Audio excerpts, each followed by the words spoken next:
Matayarisho ya maonyesho ya kimataifa ya kilimo na biashara ya Mombasa yazinduliwa rasmi. Mwenyekiti wa maonyesho hayo tawi la Mombasa, Entry Nyaga, ameongoza uzinduzi katika uwanja wa Kenyatta Mkomani. Today we have the official launch of the start of the 2026 show preparations.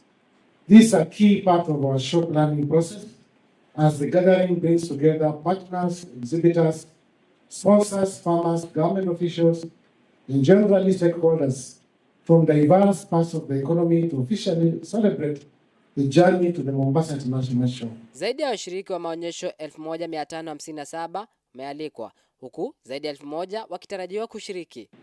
We have to date invited 1,557 exhibitors, and out of these we want to make sure we get a minimum of 500 confirmations who will be our exhibitors this year.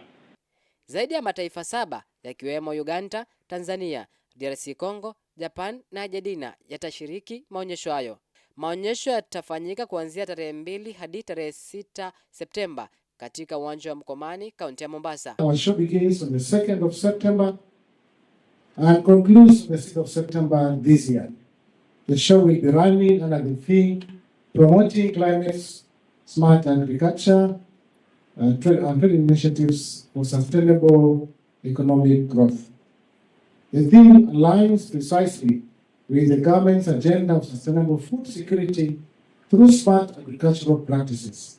It also seeks to bring out mitigation efforts towards the changing climatic conditions. Matayarisho ya maonyesho ya kilimo na biashara yameanza rasmi leo hapa katika kaunti ya Mombasa.